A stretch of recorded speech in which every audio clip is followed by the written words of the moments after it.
two short pieces. The first one is about my boo, okay?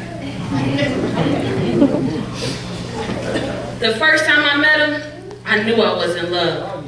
No ordinary man. This is Jesus that I'm speaking of. A supernatural connection where my body took in the spirit. Consumed by his power, he knew exactly what I needed. He made love to my heart with the penetration of his peace. Turned the stoniness into flesh, now all my worrying has ceased.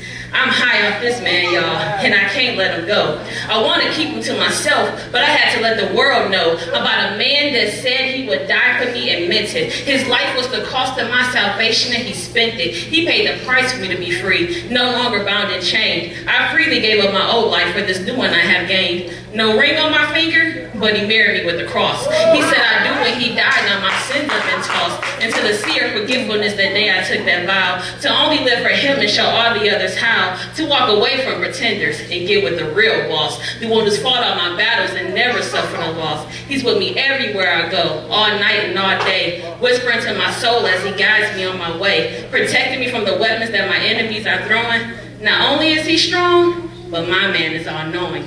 When he speaks to me, I get real still and listen, blocking out all distractions, giving him my full attention, ready to receive whatever it is he wants to give me, whether it's a word of knowledge, a word of wisdom, or even a prophecy. Not turning anything away, but instead taking it all in, because I know with him on my side, all I can do is win.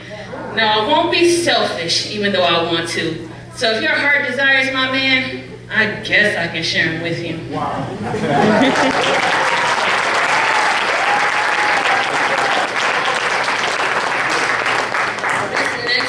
Is called Little Miss Chocolate, and I originally wrote it for Black History Month, but I think it's, I don't want to say bigger than that, but I think it's still relevant. It was inspired by a conversation I had with a little girl, and she was darker skinned, and she could not accept the fact that she was pretty. Like, no matter what I told her, she would not receive it. And so that really did something to me, to see this little girl, I think she was like 4 at the time, not being able to accept the fact that she was pretty because of the color of her skin. So that's where this came from, Little Miss Chocolate. Little Miss Chocolate was a very pretty girl, one of the prettiest little girls in the whole wide world. But she couldn't see her beauty because she was blinded by complexion. She avoided looking in the mirror because she didn't like her own reflection. I told her she was gorgeous and had a very pretty smile, but her eyes were on Little Miss Honey, and they stayed there for a while. She told me she felt ugly and that Little Miss Honey was beautiful. And looking at the two of them together, I thought about the paper bag rule. If you were lighter than a paper bag, then you were seen as better than the rest. And ever since that rule started, people of color have been obsessed with proving their color is somehow the best, while putting others down and keeping them oppressed.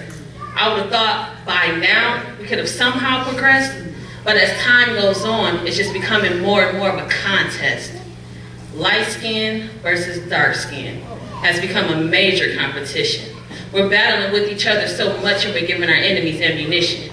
But they don't even have to use it, because we're doing a good job on our own, by killing each other with negativity, with each hateful word that is sown. When will we wake up and realize this is not how it's supposed to be? Our children are hating themselves, all because they don't like what they see. But a child just doesn't wake up and think just because they're dark, they're not pretty. It wasn't some magical revelation. No, they heard it from somebody. Our people are hurting, and it's only getting worse. By not speaking against this mess, but instead promoting this generational curse. Generation after generation of division because of color. It's not the white man bringing us down. No, it's us doing it to each other. I pray this cycle ends and we release this hateful mentality. Because at the end of the day, it doesn't matter if you're dark, light, or in between. We're all a part of Christ's family. Amen.